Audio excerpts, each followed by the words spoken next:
Welcome to Cambridge Junction Historic State Park.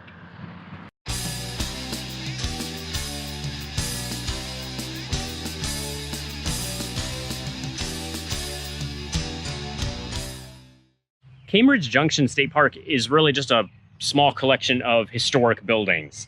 One of the key ones being what's known as the Walker Tavern.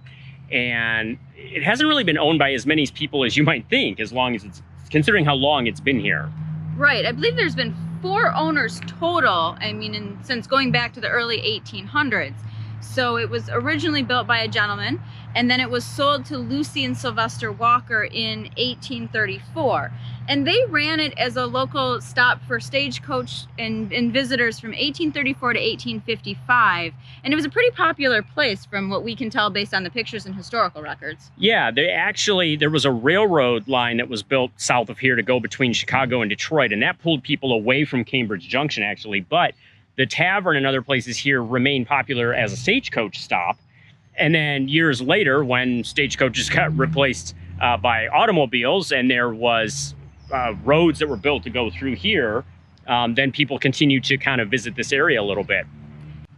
Almost 100 years later, in the 1920s, the Hewitt family purchased the land and turned it into more of a local tourist attraction and antique store. And they operated it for many years, and they actually built a house here on the property to live, and had dinners and all sorts of things for people to come and make this a tourist attraction long after that it was no longer being used as a major travel destination.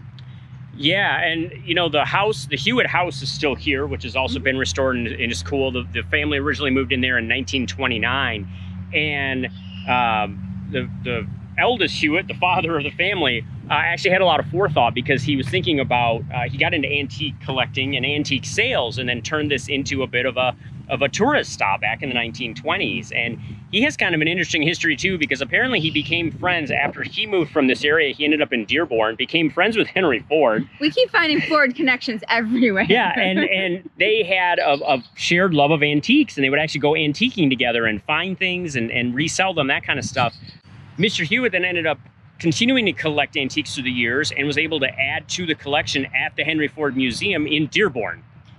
Another cool piece of history that I thought was kind of fascinating specifically from my end was another visitor here was former Governor Woodbridge Ferris, who also founded Ferris State University, which is my alma mater. So I just thought that was a unique little piece of trivia that he was also friends and had also stayed here. So you just never know. There was a guest book with a lot of people in it, and so it's kind of interesting to think back from the years who might have been in this area. So we're sitting in the bar room of the original Walker Tavern, the wooden one. The wooden tavern, The wooden tavern. And we're in the bar room where you would not have been back in the 1800s. You would have been across the way in the parlor. Apparently the women got relegated to the parlor, because heaven forbid we hang out in the bar room. Yes, women and children and more refined gentlemen went to the parlor, whereas the bar room was more where the rowdies hung out and drank their beer. But apparently they packed like 50 people in this room. It's like the size of a small walk-in closet. Yeah. But, it's really interesting. So the original Walker Tavern is this wooden one, and then the Walkers built another Walker Tavern across the way, and it's a big brick building. And that's what they used then as their tavern and inn for many years after that. And they actually ended up living in this one. For quite a while, yes. Yeah.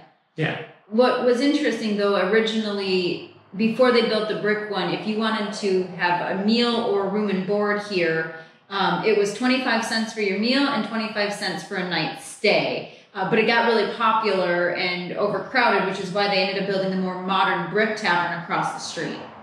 And this was also apparently at the time, originally when just the wooden one was here, this is where people would stop and get their mail. So postal deliveries were made here, so you could stop and pick up your letters, have a beer. And it was sort of just a community area too, not just for the travelers, but they did have dances and other community functions at the tavern as well. It was a local hangout spot. This apparently Cambridge Junction, the intersection here, was quite a happening place for quite a while. Welcome to the parlor. This is where the refined people would have hung out. If you were hanging out in the parlor, you would have had a great view of what was known as the Old Chicago Road out the front window. This was a road that was originally built as a military connecting road between Detroit and Chicago and turned into a pretty major route for stagecoaches and people traveling across the lower portion of Michigan. it became so popular that even after stagecoaches were no longer really a means of transportation and the locomotive had come into play, it still became a major route. And we now know it today as US 12, and people still drive it every day. It's a major truck and transportation route to get you across the state. There's a reconstructed barn here on site, and it's not an original, but it represents where the wheelwright shop would have been on the property, and they were the ones that took care of the stagecoaches when they needed maintenance and repairs along the way. One cool piece of history is that the Michigan Bicentennial wagon is stored here, and that's during the 1976 Bicentennial when all the states put wagons on the road and sent them to Valley Forge. This is what happened to the one from Michigan. It's now stored here at Cambridge Junction. If you're coming to visit, you want to check the calendar, because on most Sundays in the summer, there's an awesome farmer's market. And on certain Saturdays, they also do a historic ball game. So as you can see on the sign behind me, they'll be keeping score. And that might just be something that you're interested in. They wear their period baseball clothing and use the equipment that would have been used in the 1800s. So Cambridge Junction Historic State Park is small, but it's interesting. I mean, especially if you're into history. Yeah, it's basically 3 buildings, some grounds to walk around in, and that's about it. I mean, there's a lot of stuff to read and see on the walls of the different buildings, but it's probably going to take you maybe 45 minutes to an hour to do the whole thing, and that's about it. Yeah, and there's plenty of grass space here. There's a number of picnic tables, so if you wanted to make part of a day of it and have a picnic while you were here and kind of explore the grounds. Make sure you check the schedule, though. Jesse mentioned earlier they have farmers markets and they have baseball games, but there's a much bigger thing that happens periodically in this area. Yes, and that would be NASCAR at the Michigan International Speedway, which borders this park. So the park is closed on race weekends because if you're not going to the race, you don't want to be anywhere near here because the traffic will be horrendous. But hey, if you're going there, go check out the Speedway because that's also cool too. But yeah, if you're in the area, I think this is a kind of a neat place. And there are a couple of other state parks that are relatively close by that we're going to be going to, and they have campgrounds. So you could camp, and if you're camped out at one of the other state parks, maybe come over here and visit for part of the day, assuming there's no NASCAR racing going on next door at MIS. Right. Welcome to Walter J. Hayes State Park. Hayes State Park is one of those campgrounds that we mentioned at Cambridge Junction was just a short distance away. I think it's about 5 minutes. 5 minutes, maybe, really, just on the road. Yeah, it's all it took for us to get here. And it's an area that has essentially just a big lake, it's a nice lake, and a campground. There's not a whole lot else here at the park. No, but it seems to be pretty popular.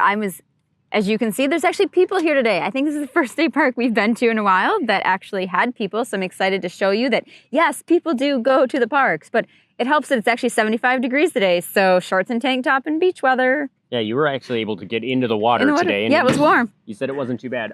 There is a severe thunderstorm warning in some counties north of us, so still not a perfect beach day. We'll see what happens. Not quite. But there isn't really much beach here either, I noticed. There may have been at one time, but if there was, it's eroded pretty badly because it's a very narrow strip of sand and then a lot of grass. Yeah, a lot of lake front and a lot of place for the kids to go in the water, a lot of grass to hang out on, but yeah, not a lot of beach. So you're not really going to be building sandcastles here. No, but I did notice that people were out in the lake, like walking in the lake quite a ways out. So it could be pretty shallow. And that's kind of fun to just kind of wander around in a lake like that. It is known for boating and fishing, people said. The park itself is right around 700 acres. The lake is over 700 acres as well. That's a good-sized lake. It is a good-sized lake. And it's interesting. There wasn't a lot of development, apparently, around. It's Wampler's Lake is what it's called. And according to the history I looked up, there wasn't a lot of development because only a few families own land around the lake and they protected it from development. And then one of those families, the Hayes family, donated land to help expand this park and make the state park with the stipulation that it was named for Walter J. Hayes, who was a state senator at one time here in Michigan. So a little side history there. If you do come out here to the beach, there is a concession stand, so they do have some food available, as well as some watercraft rentals, or water devices, as we commonly refer to them, including these really cool rafts. And they're just like big square foam things, but the kids were enjoying them. They were hanging out, and I thought that was really cool. I don't think I've ever seen those before. Yeah, they reminded me more of like gym mats that you would have in a gymnasium to do tumbling on, although they're thicker, and apparently they're a lot of fun to float around on.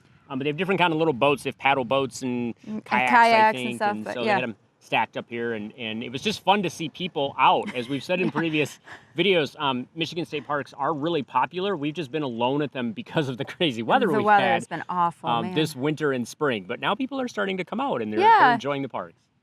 If you're not into the water and you just want to come out here for a picnic, there are a lot of grills and a lot of picnic tables. And so there's plenty of space to spread out and have a family gathering or just a picnic with your friends or family. There's apparently a birthday party going on here today with a luau theme. I thought I might want to join, but we'll see. That could be fun. That could be fun. There's a pavilion here I think you can rent. It didn't look like it when we first walked up, but this is a huge day park area or day use area. There's a lot of picnic tables and grills that go quite a ways down the length of the lake. And so that's nice. Plenty of room for people to spread out and enjoy the lake, enjoy the park. We're at Round Lake, which is the second lake at Hayes State Park, and it's a very small lake in comparison to Wampler. But there's a small boat launch here, and there's a fishing pier. Yeah, it's a no-wake lake. It's just a small sort of lake within the confines of like the campground area. Right, and Wampler's lake, the much larger lake, has a very large boat launch. So if you want to get out in your power boat, that's the place to do that over at the other lake.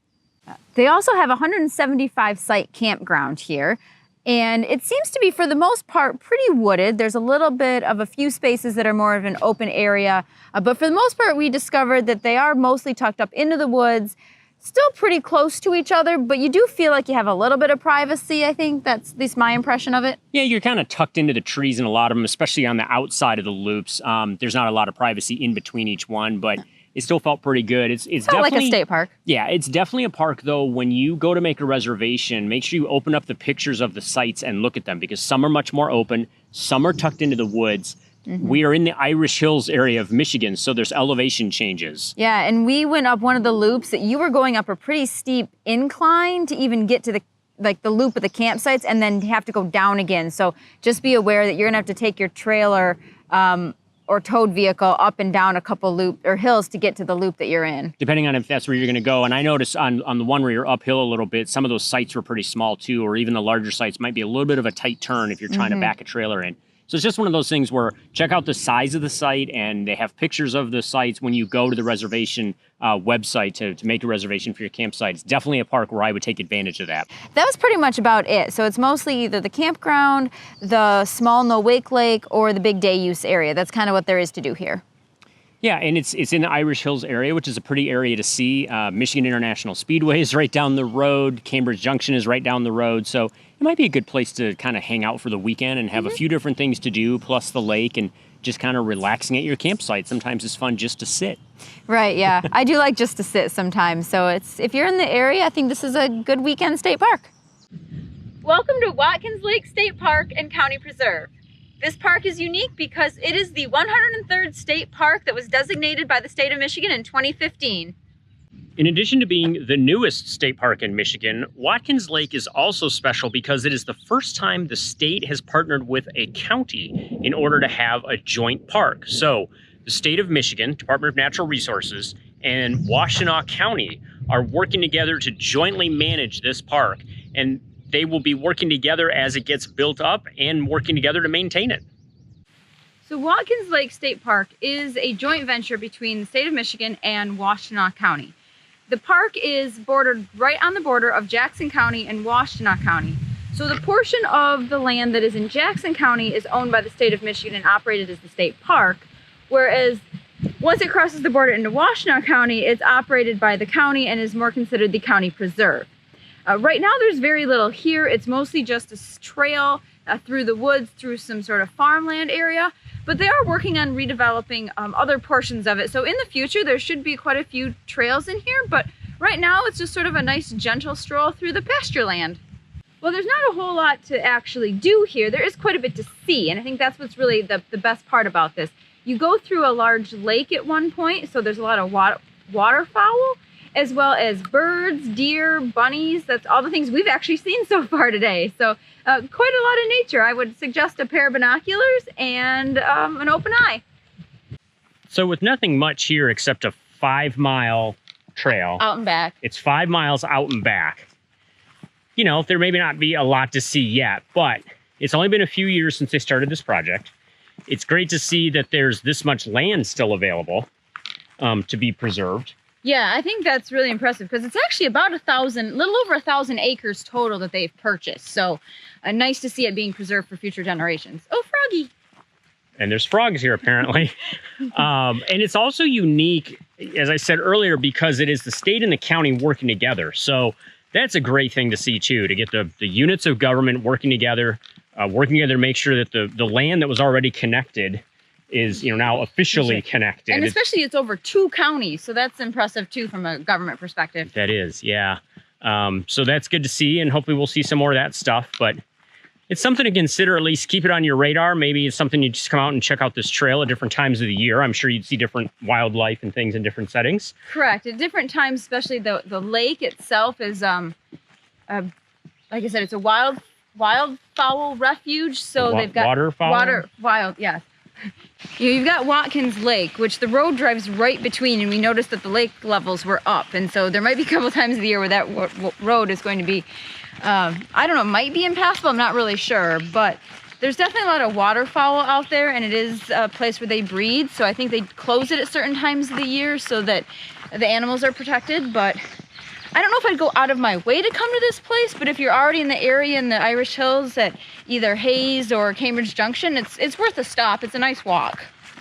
Yeah, something at least to keep in mind for something to see now, and then maybe keep an eye on over the years as they develop it a little bit more and see what else there is to do once it kind of reaches its maturity.